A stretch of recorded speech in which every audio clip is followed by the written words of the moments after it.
Hello అండి, welcome back to tasty food రుచులు. ఇవాల్టి రెసిపీ వచ్చేసి ఆనియన్ రైస్. ఈ ఆనియన్ రైస్ లంచ్ బాక్స్లోకి అప్పటికప్పుడు ఒక 10 to 15 మినిట్స్లో చేసేయచ్చు. So simple and tasty onion rice ఎలా చేయాలో ఈ వీడియోలో చూద్దాం.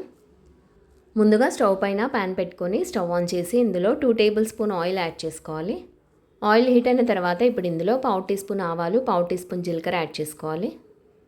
తర్వాత 2 మీడియం సైజ్ ఆనియన్ని ఇలా సన్నగా పొడువుగా కట్ చేసుకొని ఇందులో వేసుకోవాలి. అలాగే ఒక 2 లేదా 3 పచ్చిమిర్చిని సన్నగా కట్ చేసుకొని వేసుకొని ఫ్రై చేసుకోవాలి. స్టవ్ మీడియం ఫ్లేమ్లో పెట్టుకొని ఆనియన్ లైట్ బ్రౌన్ కలర్ వచ్చేంత వరకు ఫ్రై చేసుకోవాలి. ఆనియన్ ఇలా ఫ్రై అయిన తర్వాత ఇప్పుడు ఇందులో కొద్దిగా కరివేపాకు, అలాగే 1/2 టీ స్పూన్ పసుపు, టేస్టీకి సరిపోయేంత సాల్ట్ వేసుకొని ఫ్రై చేసుకోవాలి. ఇలా ఫ్రై చేసుకున్న తర్వాత ఇప్పుడు ఇందులో 1/2 టీ స్పూన్ అల్లం వెల్లుల్లి పేస్ట్ యాడ్ చేసుకుని ఇది కొద్దిగా పచ్చివాసన పోయేంత వరకు ఫ్రై చేసుకోవాలి. ఇలా అంతా బాగా ఫ్రై చేసుకున్న తర్వాత ఇప్పుడు ఇందులో 1 టీ స్పూన్ కారం, 1/2 టీ స్పూన్ ధనియాల powder, 1/2 teaspoon garam masala powder add చేసుకుని మిక్స్ చేసుకోవాలి. సో ఇలా అంతా బాగా మిక్స్ చేసుకున్న తర్వాత ఇప్పుడు ఇందులో ఉడికించిన రైస్ యాడ్ చేసుకోవాలి. ఇక్కడ నేను బాస్మతి రైస్ తీసుకున్నాను, మీరు కావాలంటే నార్మల్ రైస్తో చేసుకోవచ్చు. సో ఇప్పుడు స్టవ్ లో ఫ్లేమ్లో పెట్టుకొని అంతా బాగా మిక్స్ చేసుకోవాలి.